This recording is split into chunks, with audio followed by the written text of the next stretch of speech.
오늘도 예배당에 나온 여러분들을 우리 주님의 이름으로 축복하고 환영합니다. 나뭇잎들이 이제 많이 떨어지고 있어요. 나무가 나뭇잎을 떨어뜨리는 이유는 기호를 나기 위해 적합한 그 물리적 환경에 적응하기 위한 창조주 하나님의 섭리입니다. 우리도 이제 올 한 해를 서서히 마감하고 새해를 준비해 드릴 때가 다가옵니다. 오늘 함께 나눌 설교 본 말씀 같이 볼까요? 열왕기하 15장. 열왕기하 15장 우리 1절부터 31절까지 말씀을 같이 보죠. 구약성경 열왕기하 15장입니다. 15장 1절부터 우리 31절까지 저는 쉬운 성경을 읽을게요. 가지고 있는 여러분 번역 성경대로 편하게 읽으셔도 좋습니다. 15장 1절 제가 쉬운 성경을 먼저 읽습니다. 여로보암 2세가 이스라엘의 왕으로 있은 지 27년째 되던 해에 아마샤의 아들 아사랴가 유다의 왕이 되었습니다. 아사랴가 왕이 되었을 때의 나이는 16살이었습니다. 그는 52년 동안 예루살렘에서 다스렸습니다. 그의 어머니는 예루살렘 사람 여골리아입니다. 아사랴는 그의 아버지 아마샤처럼 여호와께서 보시기에 옳은 일을 하였습니다. 그러나 산당을 없애지 않았으므로 백성들은 여전히 그곳에서 제사를 지내고 향을 피웠습니다. 여호와께서 아사랴에게 벌을 내리셔서 그는 죽을 때까지 문둥병으로 고생했습니다. 그는 특별히 따로 지은 궁전에서 살았고 그의 아들 요담이 왕궁을 관리하며 그 땅의 백성을 다스렸습니다. 아사랴가 행한 다른 모든 일은 유다 왕들의 역사책에 기록되어 있습니다. 아사랴가 죽자 그의 조상들과 함께 다윗성에 묻혔습니다. 그리고 그의 아들 요담이 뒤를 이어 왕이 되었습니다. 아사랴가 유다의 왕으로 있은 지 38년째 되던 해에 여로보암 2세의 아들 스가랴가 사마리아에서 이스라엘의 왕이 되었습니다. 그는 6달 동안 나라를 다스렸습니다. 스가랴는 여호와께서 보시기에 악한 일을 저질렀습니다. 그는 죄에서 돌이키지 않았으며 이스라엘이 죄를 짓게 만든 느밧의 아들 여로보암의 죄를 그대로 따라했습니다. 야베스의 아들 살룸이 스가랴를 없애기 위해 남이 모르게 나쁜 일을 꾸몄습니다. 그는 스가랴를 그 백성들 앞에서 죽이고 스가랴의 뒤를 이어 왕이 되었습니다. 스가랴가 행한 다른 모든 일은 이스라엘 왕들의 역사책에 기록되어 있습니다. 그리하여 여호와께서 전에 예후에게 너의 4대 자손까지는 이스라엘의 왕자에 앉게 될 것이다 라고 그대로 이루어졌습니다. 우시야가 유다의 왕으로 있은 지 39년째 되던 해에 야베스의 아들 살룸이 왕이 되었습니다. 그는 사마리아에서 한 달 동안 다스렸습니다. 가디의 아들 므나헴이 디르사에서 사마리아로 올라와 야베스의 아들 살룸을 공격했습니다. 그리하여 므나헴이 살룸을 죽이고 살룸의 뒤를 이어 왕이 되었습니다. 살룸이 행한 다른 모든 일과 음모를 꾸민 일은 이스라엘 왕들의 역사책에 기록되어 있습니다. 그때 므나헴이 디르사를 떠나 딥사를 공격했습니다. 그는 딥사 성의 사람들이 문을 열어주지 않은 것을 이유로 그 성과 성의 주변 지역을 파괴하고 임신한 여자들의 배를 갈랐습니다. 아사랴가 유다의 왕으로 있은 지 39년째 되던 해에 가디의 아들 므나헴이 이스라엘의 왕이 되었습니다. 므나헴은 사마리아에서 10년 동안 나라를 다스렸습니다. 그는 여호와가 보시기에 악한 일을 저질렀습니다. 그는 왕으로 있는 동안 이스라엘로 하여금 죄를 짓게 한 느밧의 아들 여로보암의 죄를 그대로 따라했습니다. 그는 죄에서 돌이키지 않았습니다. 아시리아 왕 불이 와서 그 땅을 공격했습니다. 므나헴은 불의 도움을 받아 왕권을 굳게 세우기 위해 그에게 은 1000달란트 가량을 주었습니다. 므나헴은 이스라엘의 모든 부자들에게 세금을 매겨 그 돈을 거두었습니다. 그는 한 사람마다 은 50세겔을 바치게 했습니다. 므나헴이 그렇게 거둔 돈을 아시리아 왕에게 주자 아시리아 왕은 그 땅에 머물지 않고 떠났습니다. 므나헴이 행한 다른 모든 일은 이스라엘 왕들의 역사책에 기록되어 있습니다.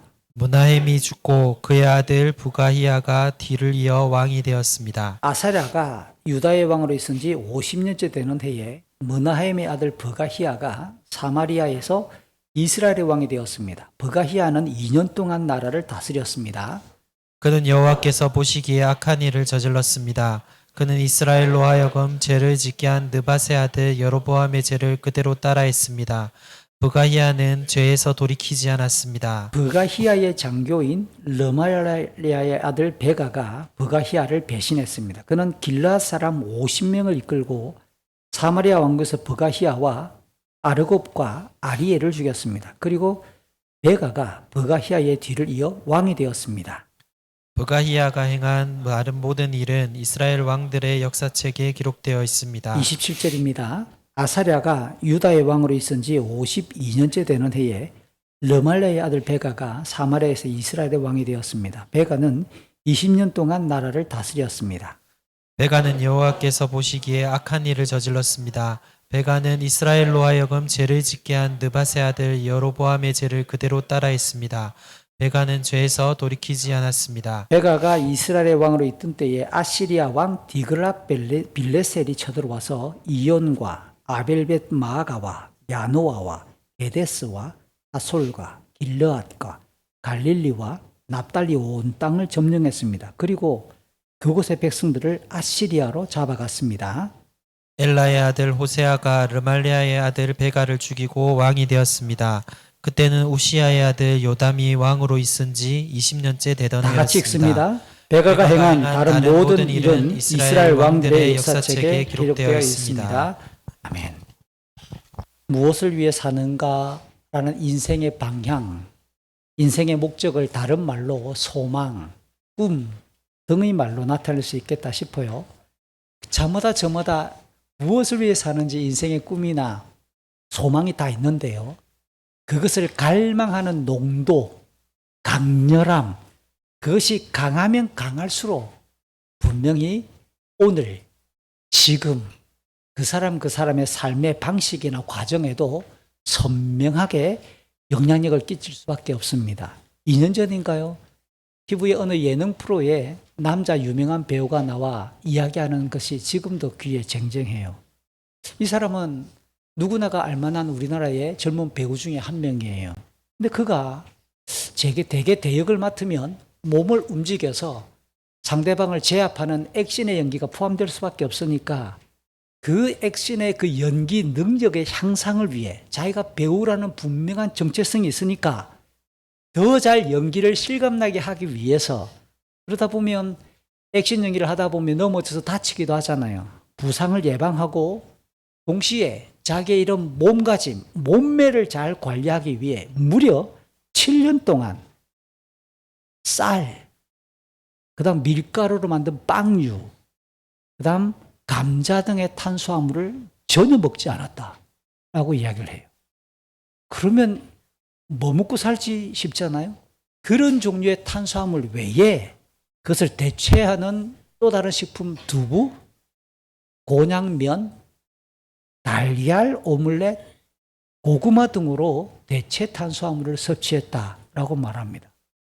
물론 그 배우는 철저한 식단 관리뿐만 아니라 자기의 연기에 필요한 무술을 배우면서 그 당시 러시아 무술을 익히고 있다라고 그렇게 자기의 일을 이야기하죠. 뭐 이와 비슷한 이야기가 한두 건이 아닙니다. 특별히 여자 배우들이나 여자 연예인들 같은 경우도 지금까지 10년 동안 라면을 한 번도 먹어본 적 없어요. 뭐 이런 사람도 있잖아요. 안 먹는다잖아요. 왜 그럴까요? 그렇게 강렬하게 혀의 욕구가 있음에도 불구하고 땡기는데도 불구하고 왜 그렇게 무시무시할 정도로 자기를 쳐서 복종시키고 그렇게 자기의 삶을 관리할까요? 자기가 누구인가? 자기가 무엇을 하는가? 그것을 잘 해내기 위해 그만큼 강력하게 자기의 몸을 관리하더라는 거예요. 연예인뿐만 아닙니다. 제가 아는 운동선수들도 그래요. 그들이 그 정도의 실력과 기능을 유지하기 위해 얼마나 혹독하게 자기의 일상을, 자기의 삶을 관리하고 있는지 기타 등등의 예화는 너무 많지요. 그런데 비슷한 이야기가 빌립보서 3장에서 사도 바울이 언급합니다. 예수 그리스도의 복음 안에 있는 그 빌립보 성도들에게 바울이 편지를 보내면서 이렇게 말합니다. 빌립보서 3장 17절 나를 본받도록 노력하십시오. 나를 본받으십시오. 내가 살아가는 것처럼 나를 본받으십시오 라고 말하는데 뭘 본받을까요? 그러면서 그 뒷말이 유명한 힌트지요. 자기처럼 동일하게 예수 그리스도의 복음 안에 있는, 그리고 복음 안에서 분투하고 경건하게 살기를 힘쓰는 그런 자들의 삶을 함께 살펴보라라고 권합니다. 그러니까 사도 바울이 뭘 먹는지 따라 먹으란 말이 아니에요. 그가 무슨 메이크의 옷을 입고 있는지 따라하는 말도 아니고, 예수 그리스도의 복음 안에서 어떻게 사는 것이 믿음이고 경건이며 하나님 앞에 합당한 예배자의 삶인가에 대하여 신앙 안에 있는 그의 중심과 삶의 방식을 함께 본받아서 이렇게 신앙하십시오 라고 말하는 거겠지요. 그러면서 이어지는 빌립보서 3장 18절 19절은 굉장히 의미 있는 말을 덧붙입니다. 수많은 사람들이 십자가의 원수처럼 살아가고 있다. 예수 그리스도의 복음과 전혀 상관없이 배척되는 삶을 살아가고 있다라고 탄식하면서 그 십자가의 길을 걷지 아니하고 복음과 전혀 상관없는 그런 삶을 살아가는 자들의 결말은 멸망입니다. 왜냐하면 그들은 하나님을 섬기는 것보다 스토마크, 자기의 배를 더 집중해서 배가 원하는 대로 살아가기 때문입니다. 성경에서 신체를 가리키는 것은 단순히 육체의 어떤 기관 중에 하나만 말하는 게 아니에요.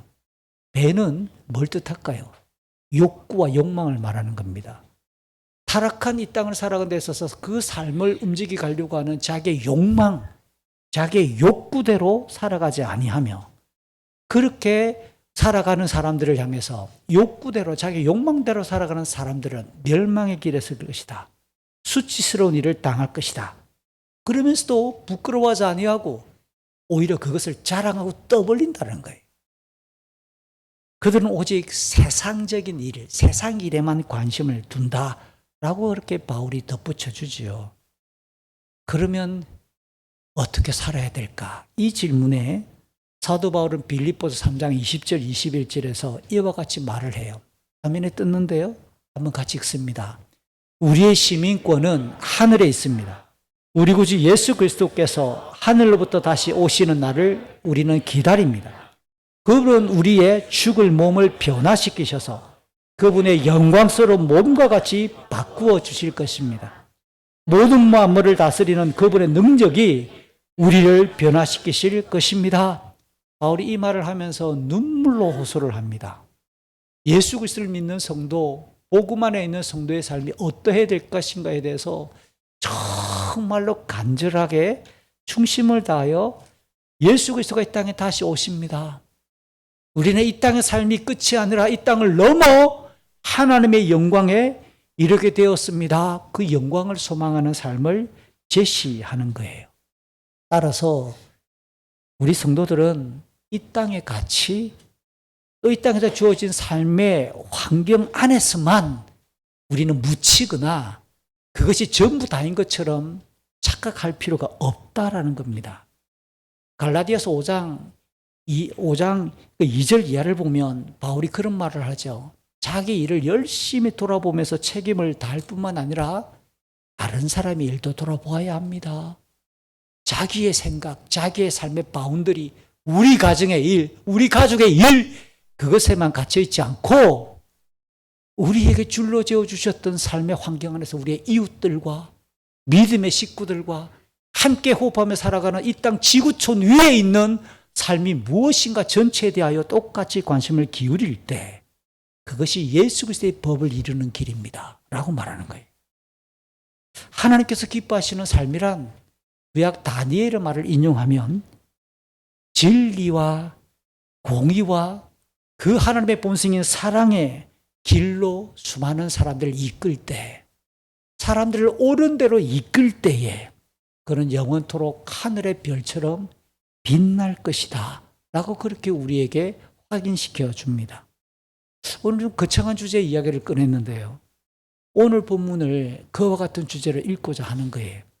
남유다의 아사랴 왕과 북이스라엘의 5명의 왕들의 이야기가 쫙 펼쳐집니다. 그냥 읽으면 이름도 잘 기억 안 나요. 비슷한 패턴의 문장이 반복되니까 누가 누군지 모르겠어요. 그러나 이런 왕들의 이야기를 꿰어주는 실이 도대체 이 사람들은 왜 이렇게 살지? 왜 열왕기서에서 똑같이 반복되는 느바세 아들 여로보암의 길을 따랐다 그도 왜 한 명은 뒤집어질 생각을 안 하지? 왜 이렇게 똑같은 패턴의 삶을 이들은 그대로 살아갔지? 라고 하는 주제로 한번 읽어봤으면 좋겠어요. 그들에게 열왕기서는 그냥 남쪽 북쪽의 이스라엘과 유다의 왕들의 그 권력이 어디에 사용되고 있는지, 그 권력을 어떻게 실행하는지를 열왕기서는 집중적으로 우리에게 소개해 줍니다. 왜냐하면 그들이 정말 하나님과 하나님 나라보다 이 땅의 가치에 집중하게 될 때 악행을 끊지 못하고 있는 이 장면을 오늘 계속 우리가 살펴보게 될 텐데, 하나님이 그 직분과 그 권력을 주셨다라고 하는 전제예요. 하나님이 주셨으면 목적이 있잖아요. 다시 우리에게 적용하면 오늘이란 이 하루의 시간은 내가 살고 싶어서 내 힘 스스로가 내 심장을 내가 움직이는 것처럼 보이지만 성경은 명확하게 말합니다. 인간을 창조하신 그 하나님이 우리의 심장을 뛰게 하시고 혈관에 혈류를 흐르게 하시며 우리의 폐를 움직여 호흡을 주관하시는 분이 하나님이라고 고백하셔요. 그러면 하나님이 우리의 삶을 살려주시는 이 삶의 모습이 어떠해야 될 것이며 무엇을 위해 살아가야 될 것인가에 대하여 고민하고 질문하며 그 답을 찾아 매일매일 살아갈 때 성경은 경건이다라고 말하는 거예요. 저는 오늘 바울이 빌립보서 3장에서 우리가 하늘의 시민입니다라고 대전제를 밝히고 있는 것처럼 우리가 하늘에 속한 사람이며 우리가 갈 본향인 그 하늘을 향하여 걸어가는 경건한 백성이라는 사실을 기억하면서 오늘 본문으로 들어가 봤으면 좋겠어요. 먼저 2주 전에 살폈던 직전의 문맥인 14장의 내용을 간략하게 한번 배경을 살펴보죠. 남쪽 유다에서는 아마샤라고 하는 왕이 에돔을 정벌을 합니다. 가나안 땅 남쪽에 있는 에돔이란 또 다른 민족을 정벌하고 난 이후에 자신감이 생겼어요. 한번 전쟁에서 승리하고 나니까 힘이 빡 들어갑니다. 뭔가 잘 되는 거예요. 그러니까 교만해집니다. 이게 참 성경에 계속 무수히 반복되는 이야기인데요. 뭔가 일이 술술 잘 풀리면 어깨에 힘이 들어가면서 자기가 잘한 것 같아. 자기 힘으로 뭔가 이룬 것 같아. 그러니까 이 아마샤 왕이 교만해져서 북이스라엘의 요아스 왕에게 우리 한번 붙어보자.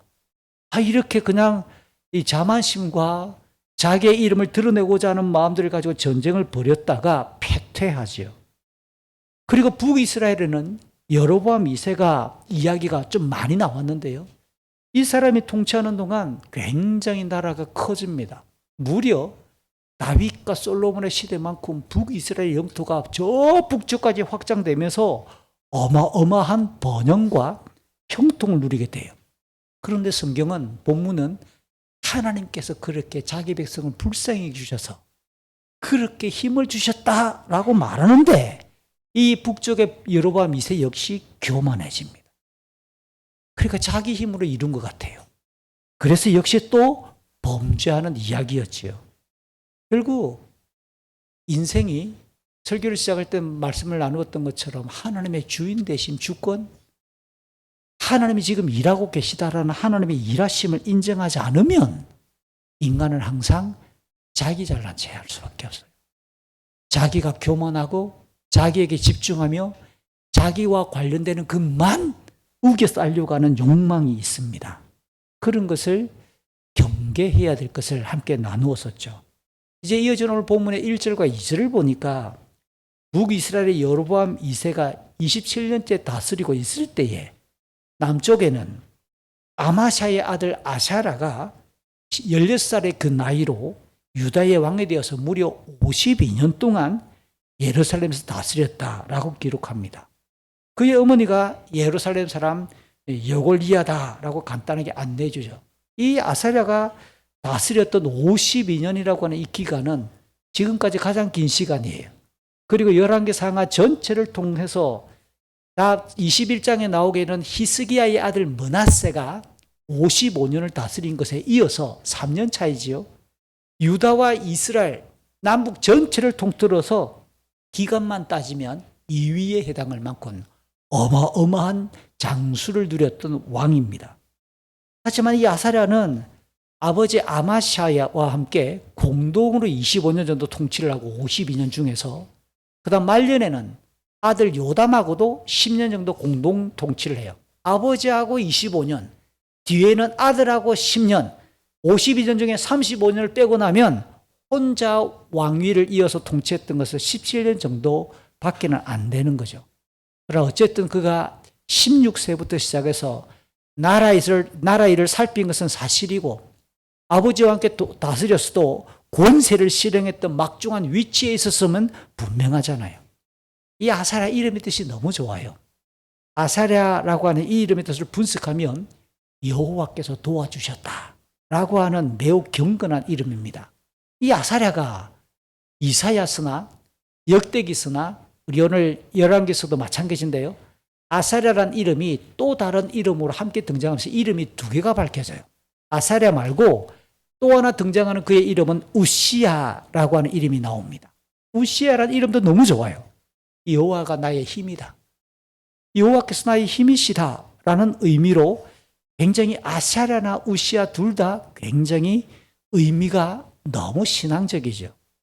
아마도 아버지하고 처음 25년 동안 공동통치를 시작할 때는 아사랴, 부모님이 지어준 원래 이름은 아사랴인데 아버지와의 공동통치 25년을 지나고 난 이후에 왕으로서 한 반쯤, 절반쯤 지나갈 때 자기 스스로의 이름을 우시야로 바꾸어서 그렇게 후자를 사용했을 것으로 추정이 됩니다.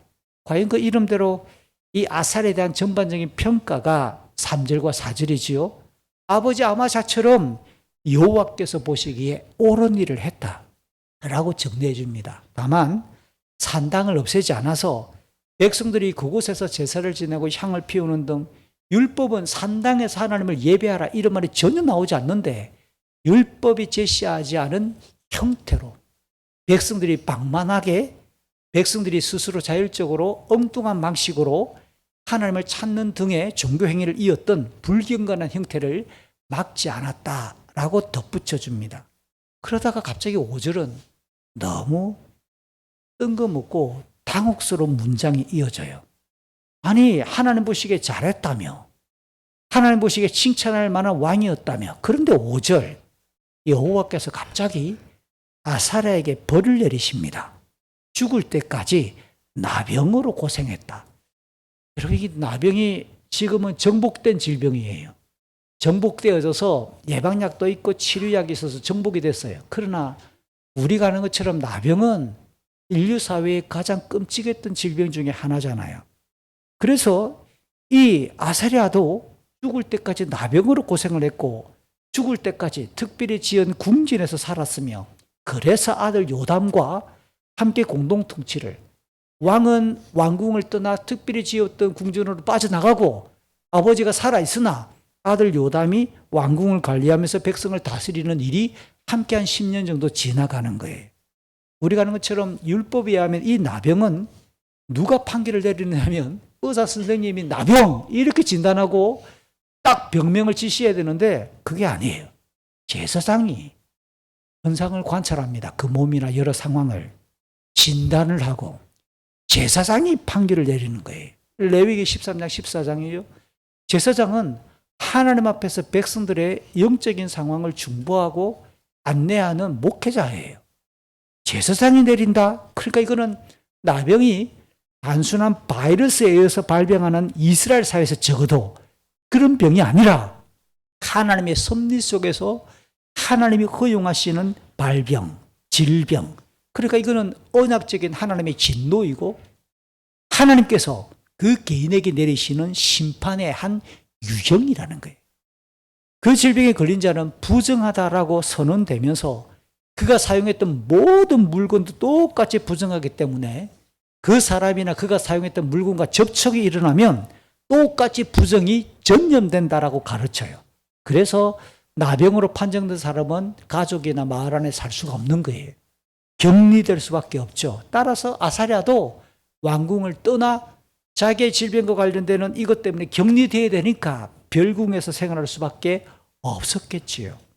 아들 요담이 마지막 한 10년 정도는 국정을 살피면서 아버지 대신 나라 일을 보는 것이 당연하게 언급될 수밖에 없습니다. 이쯤에서 질문을 던져보세요. 오늘 본문은 4절까지 칭찬만 하는 것처럼 보이다가 갑자기 왜 5절에 하나님이 진노하셔서 하나님께서 직접 그에게 이런 심판의 질병을 내리실까? 이게 궁금하지 않으십니까? 이 아사랴라는 이름 대신에 우리 이름을 지어 넣어보세요. 갑자기 머리끝이 좁빗 오를걸요? 하나님께서 우리에게 그동안 은총을 베푸셔서 잘했는데 갑자기 하나님이 우리에게 나에게 징벌을 내리신다. 왜? 이런 질문을 성경을 읽다가 던지시는 거예요. 왜 하나님이 그토록 심각한 질병을 내리셨을까? 오늘 문맥의 흐름으로 본다면 사절 끝에 산당을 폐지하지 않은 것 때문에 11개서의 문맥의 흐름은 산당이 마치 마지막 이유인 것처럼 보이지요. 그런데 유다 사회에서 산당의 문제는 이 아사랴의 아버지 아마샤 때에도 14장 4절, 할아버지 요아스 때에도 12장에 똑같이 있었던 일입니다. 그러면 만약에 이것 때문에 나병을 내렸다면 아버지 아마샤에도 하나님이 나병을 똑같이 내려야 되죠. 할아버지에게도 하나님이 똑같은 질병을 내리셔야 하나님은 공의롭고 공평하신 거 아니에요. 이것 때문이라고 만약에. 근데 그것 같지가 않지요. 왜냐하면 아버지나 할아버지나 나병에 대한 언급이 전혀 없기 때문에 그래요. 그런 면에서 오늘 이 본문과 관련되는 자리를 성경 안에서 찾아보자고 봤더니 똑같은 내용을 다루고 있는 역대하 26장에 보면 오늘 본문에 등장하는 아사랴와 나병과 관련되는 이야기가 굉장히 풍성하게 자세하게 언급되어 있더라는 겁니다. 우선 이 아사랴가 왕이 되었을 때 초기에는 이 아사랴 옆에 하나님을 찾고 하나님을 예배하고 하나님을 굉장히 잘 섬겼던 경건한 사람 한번 따라합시다. 스가랴. 이 스가랴가 성경에 많이 나옵니다. 오늘 본문에도 보면 북이스라엘의 나쁜 왕 스가랴가 또 나오거든요. 그래 어쨌든 이름은 똑같으나 굉장히 신실하고 멋있는 믿음의 사람, 경건한 사람 스가랴가 아사랴 옆에 있었어요. 그러니까 아마 친하거나 친구거나 믿음이 좋았던 이 스가랴가 옆에 있었던 거예요.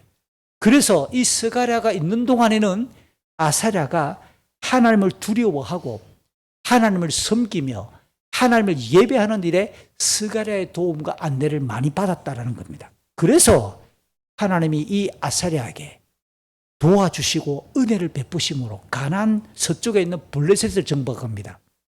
가나안 남쪽에 아라비아를 정벌합니다. 가나안 동쪽에 암몬도 정벌하면서 주변국들을 착착착 아사랴가 하나님이 도와주시는 그 힘을 가지고 주변의 대적들을 싹 정리합니다. 그래서 그들로부터 조공을 받으면서 나라가 굉장히 강성해지게 되었다는 겁니다. 그러면서 이 아사랴가 힘이 세워지면서 예루살렘의 성벽을 보수하고 망대를 세우고 더욱 든든하게 예루살렘을 요새화합니다. 그뿐만 아니라 광야에 황무지에 농토를 개간합니다. 새만 운동을 펼치는 거예요. 그냥 광야에도 농토를 개간하고 군대를 정비하고 새로운 무기를 장착해서 전력을 증강시키는 일에도 이 아사랴가 힘을 썼다라고 자세하게 설명합니다.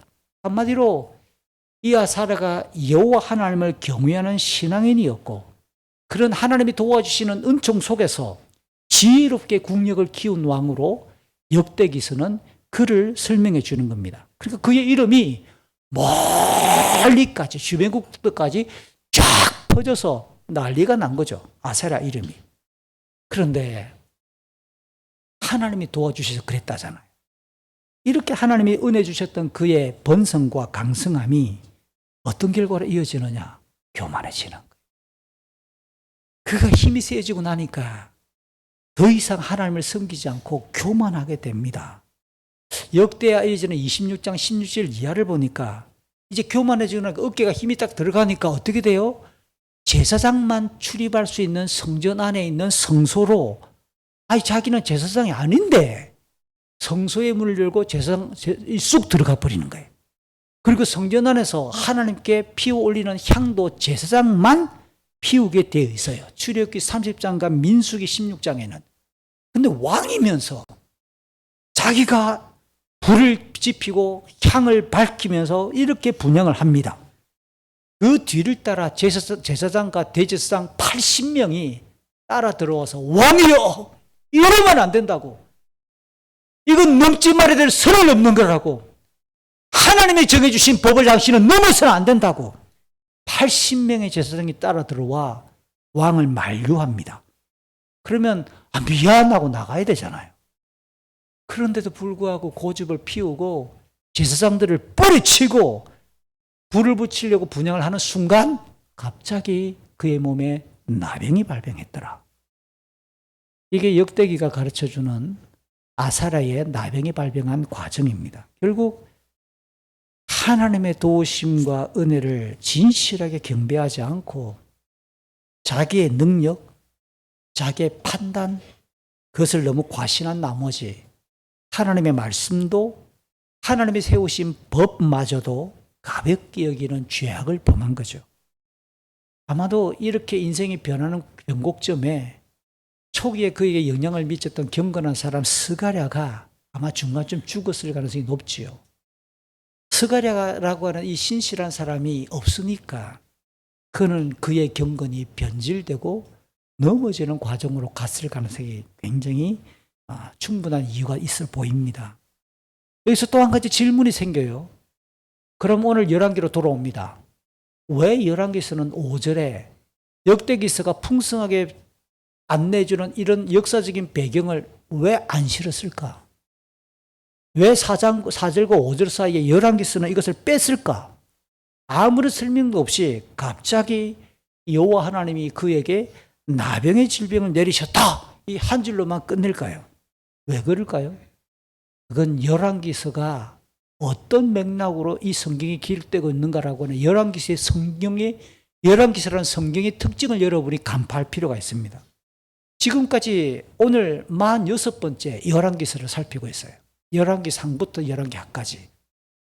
1년이 이상 지나오는 동안 여러분 열왕기서를 통해서 무엇을 느껴야 되느냐면 남쪽 유다, 북쪽의 이스라엘 사이에 왕으로 세워지는 과정은 자기가 잘났거나 자기의 능력에 탁월해서 세워지는 것이 아니라 하나님의 전적인 주권, 이스라엘과 유다의 주인이신 하나님이 그 사람을 왕으로 세우시고 왕으로서의 자격과 기회를 주셨다라는 하나님의 주인 되심을 열왕기서는 첫 번째로 강조하는 거예요. 그래서 열왕기서를 관통하는 가장 강력한 주제는 하나님의 주권과 섭리입니다. 그래서 그 하나님은 주권적이고 왕들을 세우시는 분인가 동시에 그분의 성향은 왕이 공의를 집행해서 그 나라가 하나님 나라의 모델하우스가 되어서 공의로운 나라가 되기를 원하시는 거예요. 그러니까 하나님은 자기가 세우신 그 왕들이 정말로 하나님 앞에 얼마나 공의로운가라는 것을 평가하시고 심판하시는 하나님. 이게 열왕기서의 두 번째 주제입니다. 그러니까 하나님 보시기에 라고 하는 단어가 가장 많이 반복되고 하나님 보시기에 옳은 일을 했다라고 할 때는 복되고 형통한 사회와 걸음을 허락하시지만 하나님 보시기에 옳지 않다라고 하는 평가가 나오면 곧바로 그의 삶은 저주와 징벌을 내리시는 것도 명확하게 강조하는 성경이 열왕기서예요. 그렇기 때문에 오늘 열왕기서로 돌아와 5절에 갑자기 여호와께서 아사랴에게 나병을 내리셨다라고 하는 이 문장은 역대기처럼 원인을 소상하게 밝히지 않아도 언약 사회에서 반드시 배제시킬 수밖에 없고 격리될 수밖에 없을 만한 끔찍한 죄를 범했구나라고 하는 것이 전제되어 있고 암시되어 있다는 거예요. 그는 하나님의 영광을 찬탈하면서 빼앗았고 하나님 앞에 나아가 예배를 방해하는 명확한 범죄가 아사랴에게 있었겠구나라는 것이 숨어 있으나 드러나 있지 않으나 열왕기서라는 성경의 성격상 충분히 그에게 포함되어 있다는 것을 암시시켜 주는 겁니다. 다시 말해 열왕기서에서 왜 그의 교만스러운 죄악들이 언급되지 않았느냐? 하나님의 주권과 섭리의 절대성을 집중시키고 있는 열왕기서의 성향 때문에 그렇다라는 거죠. 왕정 초기에 경건했던 아사랴가 강성해지면서 영적으로 타락했어요. 이럴 때 여러분, 내가 아사랴라면 강성해지고 싶으세요? 조금만 그냥 평안했으면 좋겠습니까? 이게 중요한 질문이라고. 근데 모든 사람은 똑같이 아사랴처럼 강성해지고 싶은 거예요. 나는 안 그러면 되지, 전제를 가지고. 나는 교만 안 하면 되지. 그러면서 우리도 자꾸만 아사랴처럼 연약할 때는 강력해지고 싶어요. 이게 모든 인간이 가지고 있는 야릇한 욕망이란 말이죠.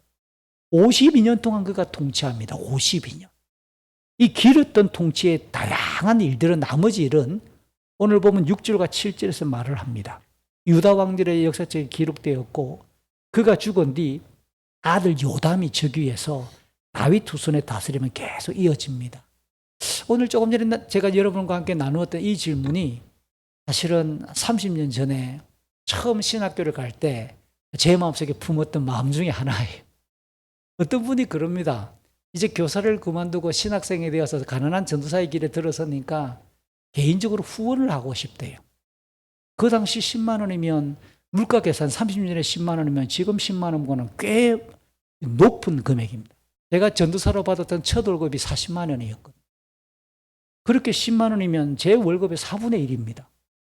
그러니까 이건 오늘날로 따지면 거의 100만 원에 가까운 돈을 그분이 후원을 해주겠대요. 그 언제까지 해주실랍니까? 평생 해주겠대요. 와, 굉장히 세죠? 제가 거절했습니다. 어쩌면 제가 당신의 그 후원에 제 삶과 경제가 어쩌면 목매거나 그런 것 때문에 긴장할 수 있을 것을 눈치 볼 것 같으니까 거절하겠습니다. 제가 뭐라고 말 붙였을까요? 저를 위해서 대신 매일 한 번씩이라도 제 이름 불러주시겠어요? 저는 기도를 부탁했습니다. 모르겠어요. 그분이 계속 제 이름을 매일 부르는지는 모르겠어요. 그 정도의 우리에게 어떤 형상이 생길 때 하나님 이거 아닌데요. 내려놓지요. 한두 번 여러분 인생에 거절했던 한번 에피소드를 만들어 보시기 바라요. 우리 스스로가 할 수 있는 경건의 훈련이에요. 너무 달콤하고 너무 강렬하고 너무 좋은 제안들이 들어올 때 한 번쯤 튕겨보세요. 그러면 우리는 전제해야 돼요. 내 인생의 주인이 하나님이시고 내가 살아가는 이 땅의 모든 역사의 주인이 하나님이라는 사실을 전제하고 믿는다면 내가 가지고 그거 없어도 됩니다. 하나님. 주시려고 하면 다른 방법으로 또 주시겠죠. 이게 믿음의 담대함이란 말이죠. 유다왕 아살의 인생을 통해서 우리가 배울 수 있는 교훈은 분명하잖아요. 그가 하나님을 바라보며 경건했을 때는 하나님께서 주시는 은혜 속에서 승승장구했어요. 번성하고 형통을 누리게 되었어요. 그러다가 그의 눈이 하나님 대신 뭘 보죠? 하나님이 주셨던 은혜의 결과치만 보는 거야. 하나님이 주셨다는 과정을 생략한 채 지금 내가 누리고 있는 현재만 보기 시작하니까 하나님이 안 보이는 거야. 돈에 집중하면 하나님 주셨다는 하나님이 안 보이고 돈만 보여요. 희한하게도. 그러니까 하나님이 은혜를 주셨던 결과물들을 바라보기 시작하니까 그의 영이 교만해지고 타락합니다. 그래서 하나님을 오히려 가볍게 여기게 되고 자기의 힘을 주장하는 얼쓰김에 빠지게 되면서 성전에 가면 맨날 제사장들 저것끼리만 들러날라는 그곳에 왜 제사장만 들어가? 내가 왕인데 나는 저 성소 안에 들어가면 안 돼? 그러는 거죠. 쑥 들어가 보고 싶은 거죠. 그러면서 하나님을 예배하는 그 분향과 하나님께서 세우신 그 직분, 제사장도 가볍게 보이죠. 함부로 해보고 싶죠. 나도 그 자리에 한번 서보면 안 돼? 왜 교회 일은 맨날 목사만 승찬을 진행하는데? 왜 맨날 목사만 설교하는데? 내가 해도 안 돼? 나도 성경 많이 읽었고 나도 책 많이 읽었는데 라고 하는 희한한 경계선을 넘어가기 시작하는 겁니다. 내게 경건이 무너지는 과정 그리고 경건이 무너지는 양상은 거의 비슷합니다. 그래서 우리가 경계해야 될 게 뭐예요? 번성과 형통의 상황과 사람들이 우쭈쭈 우리를 칭찬해주는 이야기는 너무 우리를 미끄러지게 만들 수 있는 발판이 될 수 있는 거예요. 그러면 반대로 그래서 하나님은 고린도서 12장에서 바울의 몸에 가시를 박아 넣어버리잖아요. 너무 괴로워서 고통스러워서 하나님 눈만 뜨면 이거 너무 아파요. 그러면서 그가 하나님을 신음하면서 하나님을 외치지 않으면 안 될 만한 가시를 꽉 박아둬서 네가 너무 큰 사역자니까 네가 하고 있는 사역이 대단하니까 교만하면 안 돼. 네 은혜가 네게 족하잖아. 그래서 바울은 다른 사람을 위하여 기도하고 다른 사람의 질병에서 기도할 때는 질병이 벌떡벌떡 났는데 자기 질병은 안 나아요. 그러면서 하나님이 예수 그리스도와 나와 함께 하는 것이 내게 복이다고 말하며 내가 약할 그때가 강하다라고 말하는 그 힘이 우리의 고백과 우리의 처지가 되었으면 참 좋겠어요. 아멘이 안 나오잖아요. 그래서 고통 가운데 있는 분들 힘내시길 바랍니다. 하나님의 이름을 부르고 하나님을 찾을 수 있는 은혜의 과정이라는 사실을 기억하십시오. 그러면 나는 그건 큰 고통이 없는데 하는 분들이 있잖아요. 하나님이 지금 내 걸음을 형통하게 하시고 번성하게 하시고 평안을 주실 때 어떻게 해야 돼요? 오늘 아사를 통해 우리는 교훈받아야 돼요. 내가 내 삶을 스스로 거룩한 고난 안에 놓는 거예요.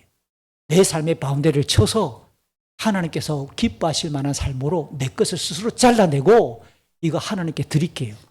이렇게 내놓기 시작할 때 우리 스스로가 고난의 길을, 금육의 길을, 스스로가 절제의 길을 그래 가는 거예요. 내가 내 삶을 시간과 물질과 관심과 모든 삶의 흔적들을, 모습들을 그렇게 떼어내어서 또 다른 사람을 향하여 봉사와 섬김과 구제와 그런 삶으로 내 삶의 구조를 바꾸어 놓는 거예요. 그렇게 할 때 우리가 그 형통의 결과치만 우리의 것으로 마치 내가 내 것으로 다 쓰는 것처럼 착각에 빠지지 않을 수 있겠지요. 이제 본문의 나머지 8절부터 31절까지는 북이스라엘의 막바지로 향하는 20년 정도의 정말 어둡고 혼란스러운 왕권을 생중계합니다. 그 기간에 이 20년의 기간 동안 무려 오늘 본문 8절부터 31절에 6명의 북이스라엘 왕들이 나와요. 20년, 21년인데 6명이니까 몇 년이지 이게? 20년인데 6명이 6명. 이게 한 사람당 평균적으로 몇 년, 4년도 안 돼요. 6명의 왕들이 등장하고 4번 반역과 암살이 진행돼요. 그야말로 혼란의 연속인 거죠. 앞서 13장에서 엘리사가 죽었습니다. 엘리사가 죽었다라고 할 때 제가 뭐라고 말했느냐면 엘리야와 엘리사로 대표되었던 북이스라엘 선지자가 죽고 난 이후에 대표 선지자가 안 세워진다. 그럼 이것은 뭡니까? 북이스라엘은 멸망의 길로 치닫겠구나라는 것을 깨닫게 되는 거죠. 이 왕들의 이야기를 지금부터 살펴보죠. 먼저 8절부터 12절을 보니까 남유다에서 아사랴가 38년째 통치할 때 북이스라엘에서는 여로보암 2세의 뒤를 이어 그의 아들 스가랴, 아까 이야기했던 역대기에서 나오는 그 경건한 스가랴가 아닌 이 별로 좀 삐리삐리한 스가랴가 왕이 됩니다. 그는 여호와 보시기에 악했다라고 평가하고 초대왕 여로보암의 길을 따라 그가 똑같이 걸으면서 백성들에게 우상을 장려하는 죄에서 돌이키지 않았다라고 말을 해요. 그의 통치가 불과 6개월 만에 끝납니다. 6개월 만에 끝나고 야베스의 아들 살룸이 반역을 해서 백성들이 보는 앞에서 왕을 죽여버려요. 그리고 이 살룸이 스스로 왕이 되는 거죠. 이렇게 비참하게 최후를 맞은 스가랴는 예후라고 하는 사람부터 이어지는 예후, 그의 아들 요아스, 그 다음 손자 요아스, 그 다음 여로보암 2세에 이어 오늘 보면 스가랴까지 대수로 따지면 4대째 왕이었어요. 여호와 하나님께서는 예후에게 약속을 한 게 있습니다. 이 예후의 집안에게 4대째 왕권을 이어가게 해줄게 했던 것처럼 하나님의 말씀이 그대로 집행되면서 예후 집안의 왕권의 그 종말이 오늘 본문에서 완료되고 실행되는 장면이에요. 하나님께서는 아합 집안을 심판하기 위해서 예후를 왕으로 세웠거든요. 예후가 왕이 되자마자 처음에는 하나님의 그 말씀을 들은 대로 정말 철저하게 아합의 집안을 멸절시키고 심판을 진행하는 일을 합니다. 그래서 하나님이 그가 왕권으로 아합 집안 심판하는 것을 기뻐하셨죠. 4대 자손까지 왕권을 이어가도록 하나님이 약속을 해주신 것이 10장 30절이었어요. 그 다음 왜 4대로 끊었을까요? 하나님이. 왜 5대, 6대, 7대까지는 안 이어갔을까요? 지켜보세요.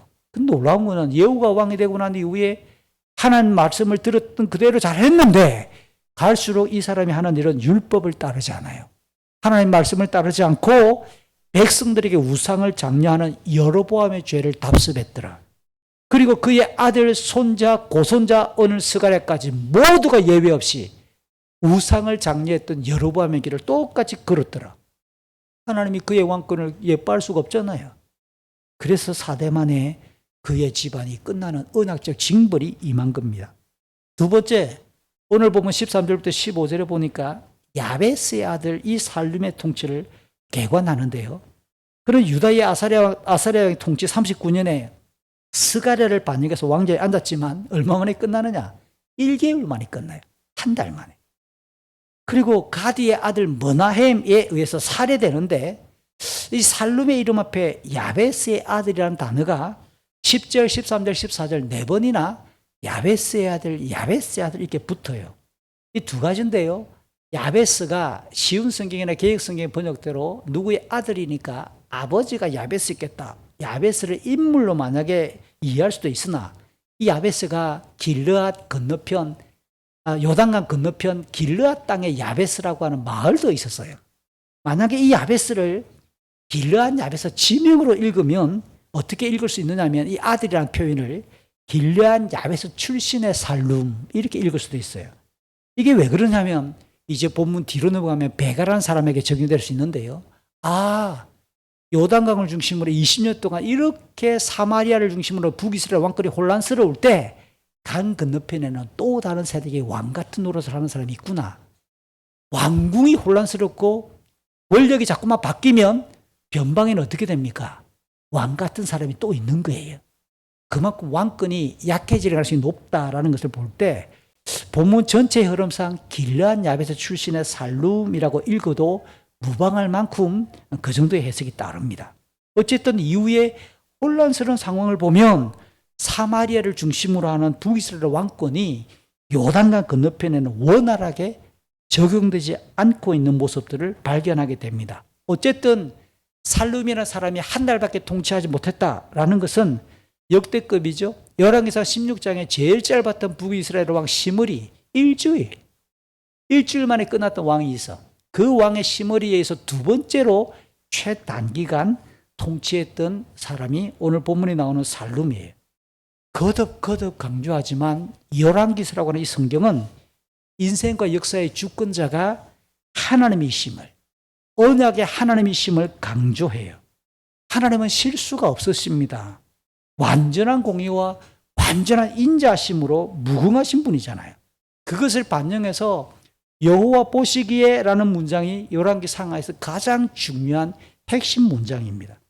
그러므로 여호와 하나님의 그 말씀에 왕들과 이 언약 사회가 어떻게 반응하는지를 집중적으로 평가하는 성경입니다. 그래서 왕으로서의 재위 기간이 기느냐 짧느냐 이보다 더 중요한 것은 그 왕의 가슴에 하나님 향한 두려움이 있느냐, 하나님의 말씀을 향하여 경건하게 순종하고자 하는 중심이 있는가라는 것이 더 중요한 관점이에요. 이런 점에서 살룸의 1개월은 하나님의 심판을 위해서 부족함이 없는 기간이기도 하다라는 거죠. 세 번째 왕은 오늘 보면 16절부터 22절에 나오는 가디의 아들 머나헴이라는 사람이에요. 16절부터 먼저 18절을 보니까 이 머나헴은 북이스라엘의 옛날 수도 디르사를 중심으로 세력을 형성했습니다. 유다 왕 아사랴 통치 39년에 조금 전에 언급했던 살룸을 죽이고 왕좌에 올라 사마리아에서 10년 동안 나라를 다스려요. 자, 지금까지 보니까 6개월, 한 달. 그런데 오늘 이 머나임은 10년. 그럼 이 사람은 왕위에 올라서자마자 어디에 집중했을 거예요? 왕권을 강화하는 일에 상당한 힘을 기울였을 거예요. 그래서 이 열왕기상 쭉 내용을 보면 그는 딥사 정벌을 감행하는데 이 딥사가 어디냐? 열왕기상 4장 솔로몬 이야기에 딥사가 나오는데요. 가나안을 넘어 북쪽 유프라테스 강 쪽으로 쭉 올라가면 가나안 땅 변방 저 북쪽에 위치한 이방 도시예요. 그 딥사가 솔로몬에게 조공을 바쳤다는 내용이 나오거든요. 머나임이 이 딥사까지 올라가는 겁니다. 국내에 혼란스러운 그동안 자기 앞에 두 명의 왕들이 왕권이 바뀌면서 뭐 복잡했으니까 백성들을 규합해가지고 정벌을 가자. 이미 가나안 땅 북쪽에 저 다른 나라로 정벌을 가가지고 이 딥사를 정벌하러 가면서 백성들의 마음을 딴 데로 돌리는 거예요. 그러면서 자기의 왕권을 강화하는 목적이 있었겠지요. 그런데 이 머나헴이 딥사를 정벌하는데 성문을 내어주지 않지요. 정벌하러 온 거예요. 정벌하러. 딥사라는 사람들이 성문을 쉽게 열어주지 않으니까 이 딥사를 정복을 하고 주변 지역을 파괴하는데 어떤 만행을 저지르느냐. 임신한 여인의 배를 가르더라. 이런 문장이 나오면 좀 너무 이게 가슴이 아픈데요. 이런 여인들의 배를 가릅니다. 만행을 저지르는 거예요. 그러니까 이 문하임의 성격이 어떠한 것처럼 보입니까? 잔혹하죠. 굉장히 포악하죠. 이걸 왜 정벌하러 가가지고 군인들을 보는 앞에서 이런 짓을 했을까요? 군인들에게 나한테 충성하지 않으면 이래 돼. 간접 메시지가 포함되는 거예요. 자기 왕권을 강화하기 위해서 이놈은 철저하게 만행으로 가는 겁니다. 포악하고 잔혹한 기질을 가지는 거예요. 그러나 이 문하임이 여호와 보시기에 악합니다.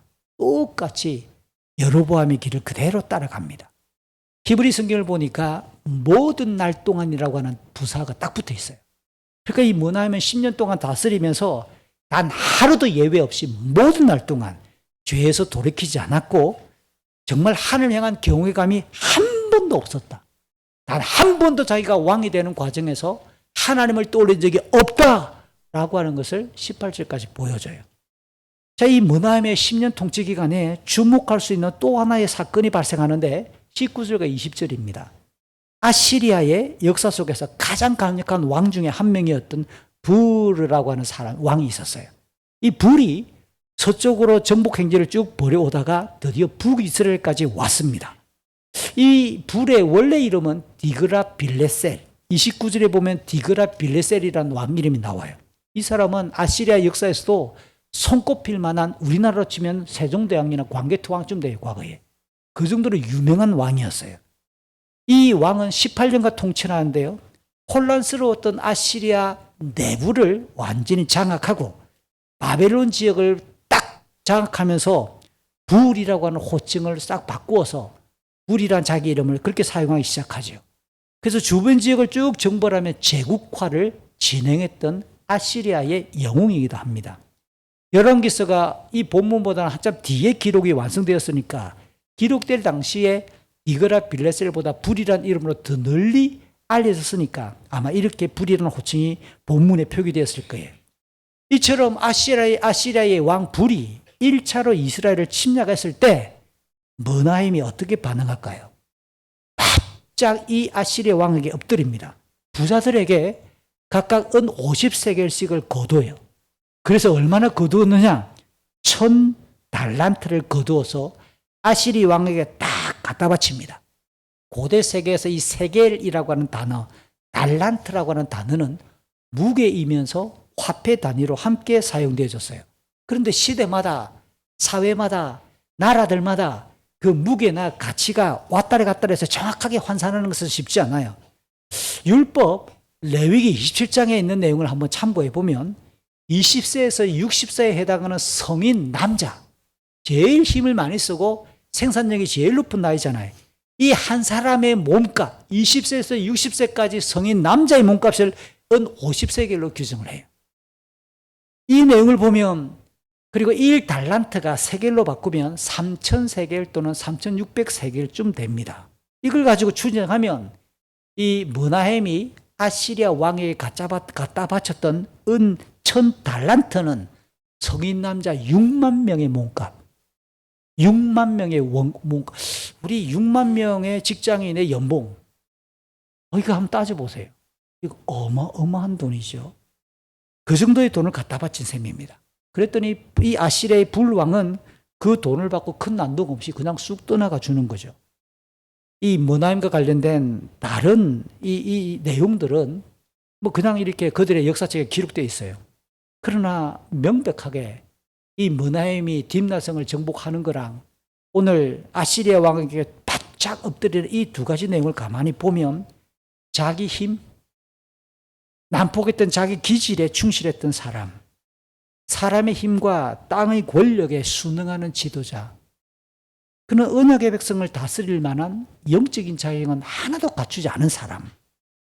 그가 죽은 뒤에 아들 브가히야가 그냥 겉으로는 평안하게 왕위를 승계한 것처럼 보이면서 그냥 그렇게 그도 일생을 마감하고 말죠. 네 번째는 자연스럽게 23절부터 29절입니다. 르말리아의 아들 베가가 반역을 한다라는 겁니다. 머나임의 아들 브가히야가 유다 왕 아사랴 통치 50년에 아버지의 뒤를 왕이 되어서 2년간만 딱 다스리는데 역시 여호와 보시기에 악했다라고 하는 말이 붙어요. 여로보암의 죄를 그대로 따라합니다. 제가 이 설교 준비하다가 좀 지겨워가지고 하나님 한 번 정도 여로보암 이름 안 나오면 안 될까요? 왜 이게 왕들마다 똑같이 외위 없이 그 길을 따라갑니까? 질문이 하나 더 생겼어요. 왜 이 사람들은 한 번 정도 선배들이 갔던 그 길을 되돌아보아서 이거 아닌 것 같은데 왜 한 번 정도 반기를 안 들어봤을까요? 라고 하는 질문도 던져봤습니다. 어쨌든 이 브가히야가 그렇게 아버지처럼 똑같이 여로보암의 길을 걸어갑니다. 그랬더니 그가 지휘하던 군대의 장교 르말레의 아들 베가가 반역합니다. 이 중요한 표현이 나오는데 베가가 길르앗 사람 50명을 이끌고 와서 사마리아 왕궁으로 진격해 브가히야, 그 다음 아르곱, 아리엘을 죽였다. 그리고 스스로 왕이 되었다라고 말하지요. 브가히야와 함께 죽임을 당했던 아르곱이나 아리엘은 또 다른 표기가 없는 것으로 봐서는 왕의 최측근 경호대장이거나 제일 높은 신하 아니면 왕의 동생들로도 추정할 수 있을 만한 굉장히 영향력 있는 사람이었을 겁니다. 여기서 주목해야 될 게 베가가 누구를 데리고 오는가라는 거예요. 베가가 원래는 브가히야의 수하에 있던 장교였는데 길르앗 사람 50명을 데리고 왔다. 길르앗은 요단강 건너편 지역이에요. 그곳에 있는 군대를 장악하고 50명과 함께 반역을 꾀하는데 흔쾌히 박수를 쳤다 이 말이죠. 베가는 군대 장교입니다. 왜 반역할 생각을 했을까? 브가히야의 아버지 머나임이 아시리아에 침략 때 한 번 붙어보지도 않고 막대한 돈을 지급한 일, 군인으로서는 한번 싸워보지도 않고 이렇게 항복하는 게 너무 자존심 상할 수 있으니까. 그리고 브가히야도 아버지와 함께 친아시리아 정책을 진행하는 것에 상당한 불만을 품었을 가능성이 있는 거죠. 이 르말리아의 아들 베가는 아사랴의 이게 남쪽 유다, 아사랴가 유다 왕으로 50년째 통치할 때에 이스라엘 왕이 되어서 20년 동안 다스렸다라는 말을 합니다. 이 20년의 숫자가 수수께끼처럼 보여요. 왜냐하면 이 20년이 안 맞아요. 북이스라엘의 연대기에 20년으로 통치한다 이게 안 맞기 때문에 그래요. 조사를 해보니까 20년은 그가 왕으로 정상으로 올랐었던 그 시절보다 이미 길르앗 땅에서 장교로 복무하고 군대에서 부하들을 통치하면서 그쪽 지역에서는 마치 왕 같은 자였구나. 많은 사람들이 추대하면서 르말리아의 아들 베가를 찌르면서 베가요, 지금 나라 꼴이 이게 뭡니까 이게. 이러면 안 돼. 당신이 났을 때가 됐다고. 이렇게 하면서 길르앗 지역에서는 이미 왕 같은 권력을 행사했을 가능성이 높은 거죠. 그 기간이 다 포함되고 12년 정도는 길르앗 지역에서 그 정도의 지금 세력을 굳히고 있다가 반역에 성공하고 난 이후에는 실제로는 8년 정도 통치해서 합쳐서 20년간으로 구약을 연구하는 학자들이 대부분 이렇게 이 베가의 통치를 정리합니다. 그도 왕이 되고 나니까 똑같이 예외가 없습니다. 여로보암의 죄를 그대로 따르고 여호와 보시기에 악행을 저질렀다. 그런 주변에 아람이라고 하는 북쪽의 이웃 나라와 함께 손을 딱 잡고 반아시리아 정책을 펼칩니다. 흥미로운 것은 점차 시간이 지나가다가 남쪽 유다에도 야 아시리아가 지금 계속 밀고 내려오니까 반아시리아 동맹에 참여해라 라고 유다에 통보를 하는데 유다 왕이 그 제안을 거절합니다. 그랬더니 아람과 이 베가 북이스라엘이 유다를 침략하는 이야기가 15장 37절 역대하 28장에 나와요. 이거는 다음 주에. 어쨌든 이 베가가 이게 아시리아에서 선 왕이 갖다 바친 것에서 굉장한 분노를 표출하며 반아시리아 정책을 폈다. 이 정도 기억을 하면 좋을 것 같아요. 그랬더니 역시 아시리아의 그 위대한 왕 디그라 빌레셀이 2차로 이스라엘을 정복하러 와서 요단강 건너편 길르앗 지역, 가나안 북쪽 지역, 갈릴리 지역을 점령을 하고 이스라엘 백성들 수많은 사람을 포로로 잡혀갔다. 이게 29절입니다. 북이스라엘 사람들이 아시리아 이때부터 잡혀가기 시작하는 거죠. 마지막 두 절 30절과 31절은 엘라의 아들 호세아가 르말라의 아들 베가를 죽이고 또 반역해서 왕이 되었다. 남유다에서는 아사랴가 계속 통치하고 하다가 죽고 난 이후 이 아사랴의 아들 요담이 20년대 다스리고 있을 때다라고 붙이면서 이 호세아 왕이 됐는데 이제 여러분 몇 주 지나면 17장으로 갑니다. 이 호세아가 북이스라엘의 마지막 왕이에요. 북이스라엘은 아시리아에 완전히 멸망을 당하거든요. 지금까지 쭉 살펴본 내용을 보세요. 이렇게 여로보암 2세의 아들 스가랴부터 오늘 호세아의 반역까지 시간으로 따지면 딱 20한 이게 1, 2년 정도 돼요. 20년 살짝 넘는 이 기간 동안 북이스라엘 역사는 피비린내가 계속 그치지 않아요. 그러면서 아시리아가 2번이나 침략해서 막대한 돈을 긁고 받고 물러가든지 아니면 두 번째로 이스라엘 국토를 유린하고 백성들을 사로잡아 가든지 이런 일이 벌어지죠. 여러분 지금까지 북이스라엘 역사 중에 주목해서 보아야 될 게 있어요. 아니 안 나타나는 문장이 있습니다. 하나님이 그 어떤 사람도 보내어서 왕에게 하나님의 말씀을 전한 적이 있다 없다? 없어요. 하나님의 침묵이. 20년 동안 나라가 이렇게 왕이 여러 번 바뀌는데 단 한 명도 하나님이 설교자를 보내거나 선지자를 보내어서 그 사회에게 하나님이 던지신 말씀이 없어요.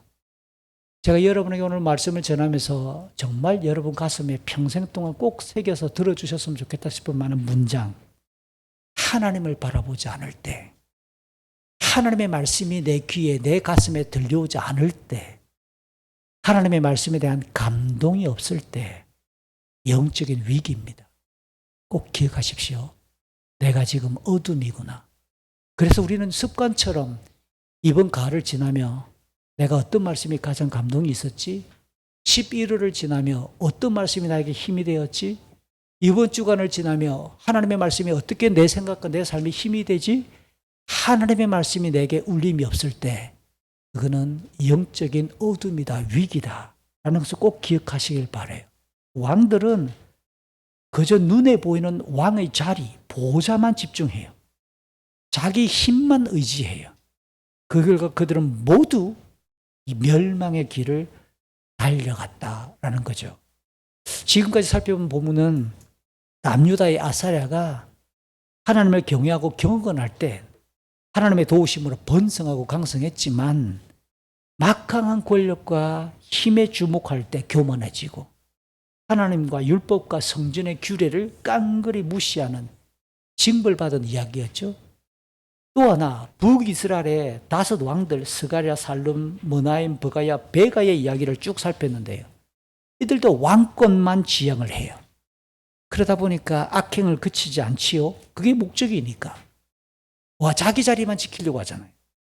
여호와 하나님께 똑같이 징벌을 당하는 이야기예요.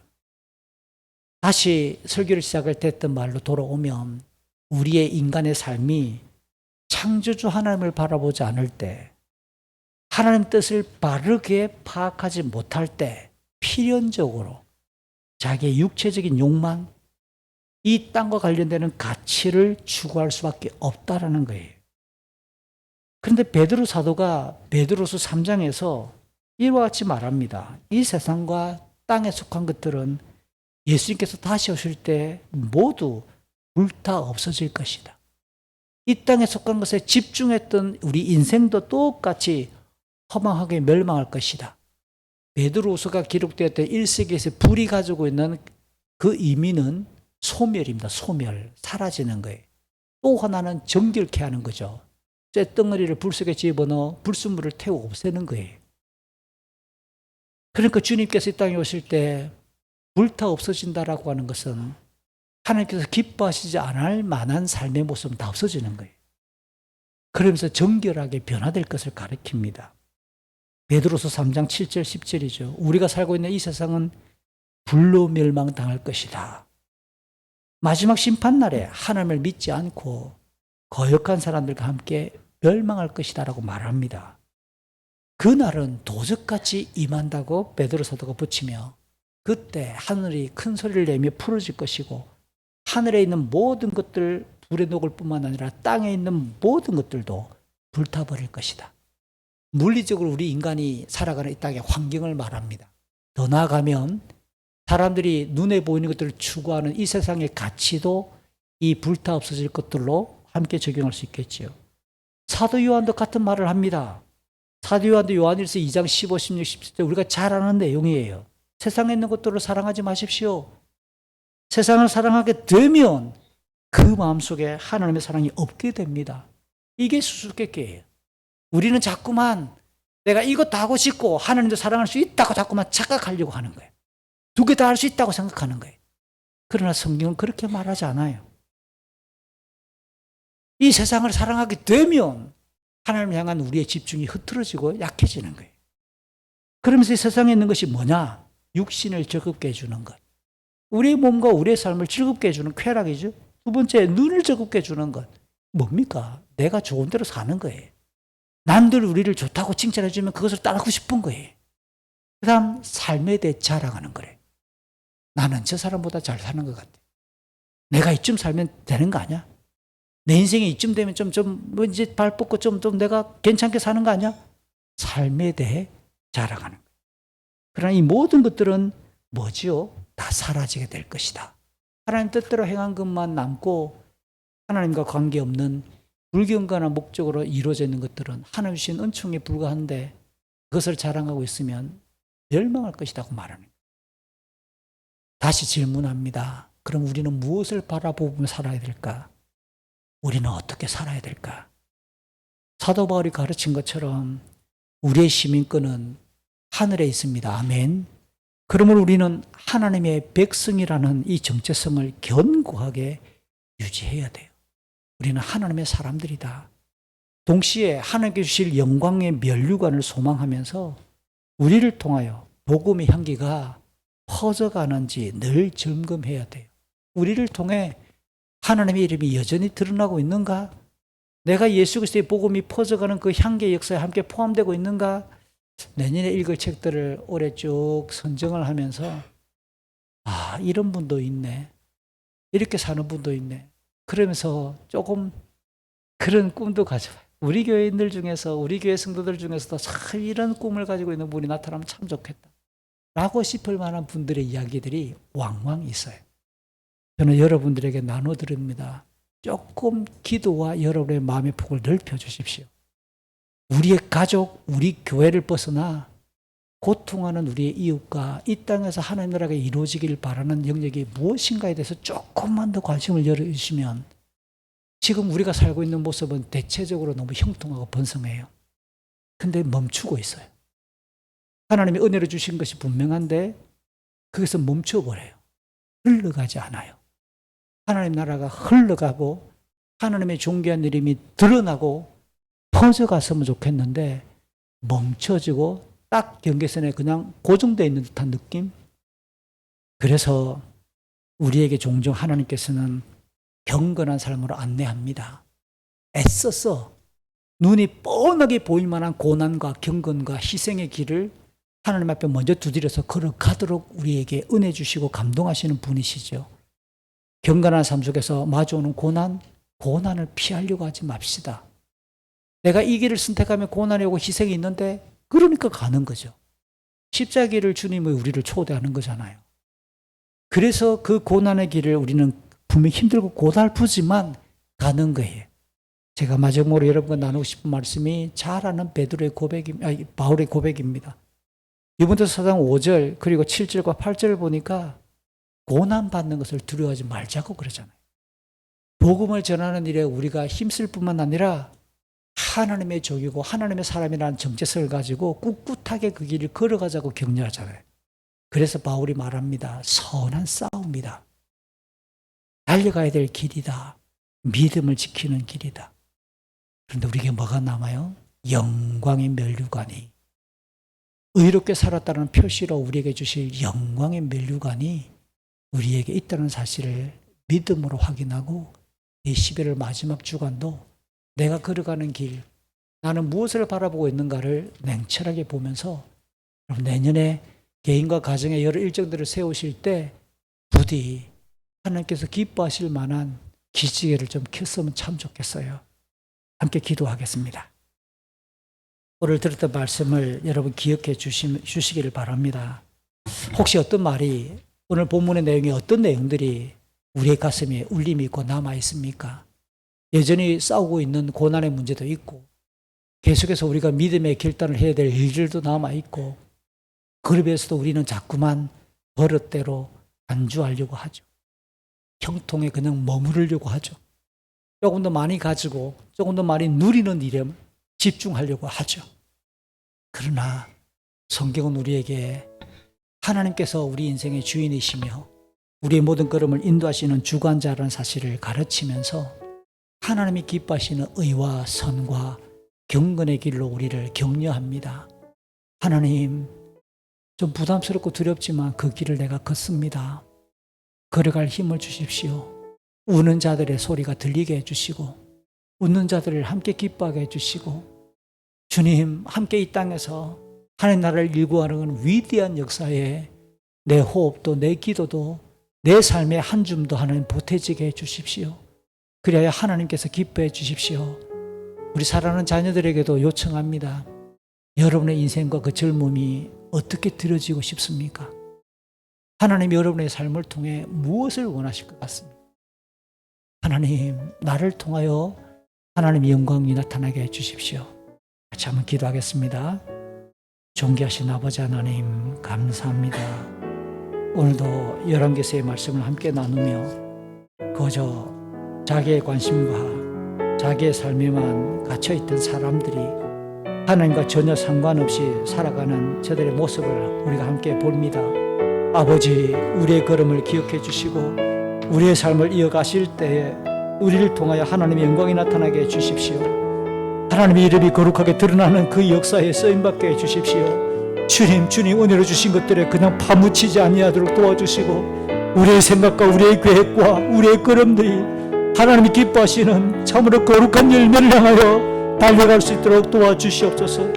주여, 우리를 긍휼하게 주시옵소서. 우리의 자녀들이 그 믿음의 길을 걷고 믿음의 싸움을 싸울 수 있도록 격려하게 하시고, 우리의 자녀들이 그 걸음을 이어갈 수 있도록 저들의 중심을 격려할 수 있도록 도와주옵소서. 우리 어른들의 뒷모습을 보이되 따라오려 얼마나 믿음의 길을 걸어갈 수 있도록 도와주셔서 하나님의 나라가 우리를 통하여 더 왕성하게 드러날 수 있도록 역사하여 주시옵소서. 아버지, 은혜가 지속적으로 우리에게 필요합니다. 하나님의 은혜 없이는 우리가 아무것도 할 수가 없사오니 아버지, 우리를 도와주시옵소서. 거룩하신 아버지 하나님, 오늘도 거룩한 주일 공예배로 나오게 하시고 함께 예배하며 영원한 하늘의 삶을 점검하는 하늘의 시민인 것을 돌아보게 해주셔서 감사합니다. 이 땅을 사는 동안 우리의 삶의 향방과 삶의 모습들이 그 하늘나라의 영광을 드러내는 일에 포함되게 해 주옵소서. 예수님 이름으로 기도합니다. 아멘.